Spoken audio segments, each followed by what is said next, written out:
Hello again, YouTube. It's Wayne here, and I'm here with Bubbles, my trusty assistant, three-legged hound dog. It's my 2023 Prius Prime PHEV, and I just want to talk to you about the battery in it, and I mean the 12-volt battery. So if you go to the back of the car, in the hatchback, under the on the right-hand side, there's this cover. If you pull that cover off, that's where the battery sits. So I've installed a battery monitor on it because I've been getting low voltage alarms on my instrument cluster. And I went to the dealer and they said that's normal because this car does not have an alternator. So I installed this little gizmo here. It's a battery monitor. I'll talk to you about that later in the video. It comes with an app on the phone. It shows me the battery is currently 61% charged. I had this charger on it. This is a Canadian Tire smart charger. So it was charging here, and then whoops. And then when I disconnected the smart charger, the charge volts drops down to 11.97. So definitely a low voltage and poor charge. So the way this car charges this battery is you have to push the start button with the charge cable disconnected, and up on the dash here you get this green ready light here. When this green ready light is on and the car is not moving, it will then charge the battery. I know, how stupid is that? However, that's how it works. So now if we look at this same app, we can see the charge voltage has jumped way up to, what are we at here now? 14.19, you see here. So we were at 11.97 before now, so it's charging right now with the car sitting turned on in the ready mode. So what the dealer told me is once a month you should turn the car on, leave it in the ready mode. It'll automatically shut off in an hour, and just let it sit here and charge this little battery. That's how you can do it.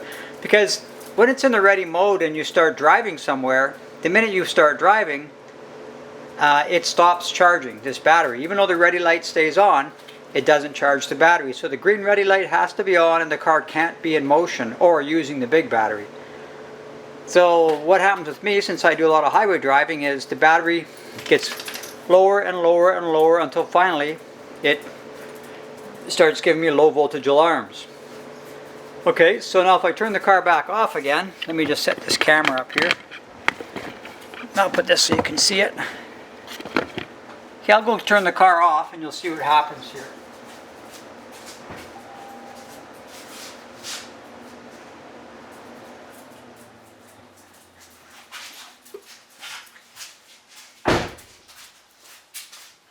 Okay, the car has just been turned off, and since the ready light is no longer on, it stops charging. So the only time you're going to be charging this battery, and I have to verify this, but I'm told is when you're stopped at a red light or a stop sign, so the ready light is on and the car is not in motion. Or if you're getting ready to go somewhere and you're sitting stopped. And to me that sounds like an engineering flaw. So now I'm going to put the smart charger on it.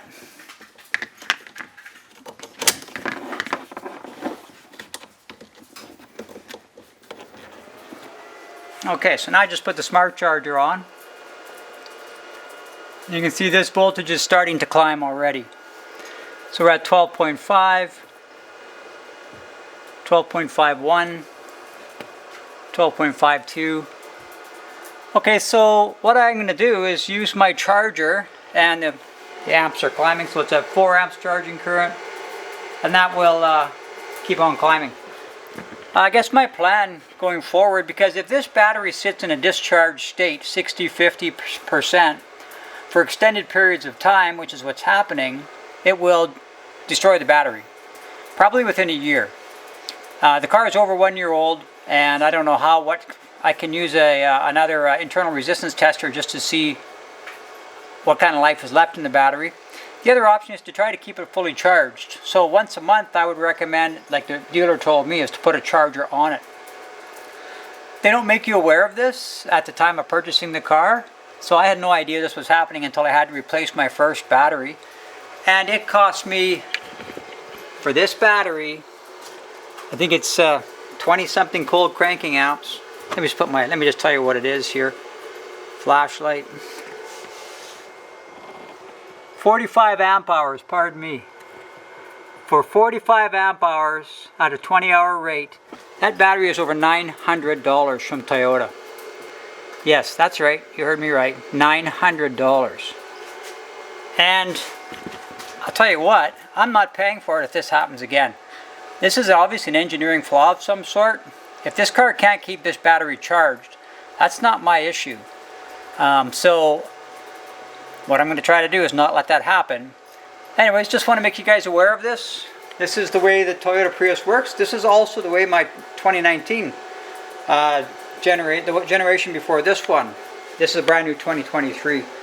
So the generation before this one worked the very same way, and that's the one I had to replace the battery in. You can get an aftermarket replacement for $500, but because of the odd shape and the position it sits with the 2019 Prius, your aftermarket choices are very limited because of the hood and the height of the battery, the hood clearance to the battery. This one might be a little more forgiving because it sits in a big cavity back here. You might be able to get a taller battery in there, I don't know. But if you're going to go with Toyota, that's over $900. It could be even $1,000 on this model. The other one was $950 before taxes. So yeah, you're probably over $1,000. Just something to be aware of if you have one of these Toyota Priuses. And yeah, that's it. So I'll let this charge for a couple hours. You can see my voltage is slowly coming up here, 12.77. And this is a smart charger, so it'll start to increase the charging current. And we'll just see how poor it is. Now this new battery monitor, I just want to talk to you about this in case anybody wants to get one. Let you look at it, I don't know if you can see it very well. Or do I have it upside down? Yeah, it's upside down. I'll just put the QR code for it in this video so you can scan the QR code and get yourself one. It has quite a bit on the app. It will also locate your car. So if your car gets stolen, it shows me where it is. And that's super handy. You can put multiple batteries on this app. So I'm going to buy about 2 more of these little monitors and hook them up to my other vehicles as well. I have a Toyota pickup truck that's highly desirable and super easy to be stolen. So I'll give it one of these battery monitors and then I can locate the truck if it ever gets stolen. Now you see the voltage is coming up over 13.5 coming up. It's going to take over a couple hours to charge this battery. That's how depleted it is. Yeah, let me get the QR code. I'll be right back. Okay, this is what the battery monitor packaging looks like. And you can see here's the QR code. Whoops. Let me just see if it'll focus on that. There you go. Let's see how close it can focus. There. You should be able to scan that and get yourself one if you want. I really like it. I saw a review on it on YouTube. And it was actually recommended. I don't get any kickbacks or anything like that. I'm not affiliated in any way. But if it's a good device that deserves a mention, then that's what it is. Okay, over and out. Till next time. Okay, so just a quick update. It's at 80. My battery's now at 82%. If I look on the little graph here, you can see I started charging at right around 12:20, and it's 10 to 2. So it's been 1.5 hours. And I'm up to 82%. So I'll check back when it's at 100% and see how long it takes total. Okay, last update. My battery now shows 100%. It's been 2 hours. Let's see here. We started at 12:20 and it's 2:20. Yeah, it's been exactly 2 hours. However, it's still putting current in the battery, 0.9 amps. So what will happen is when that charger finally sees the battery at full charge, it'll say FUL or full. And this is not quite, it's close to full, but it's not quite there. I'll give it another hour.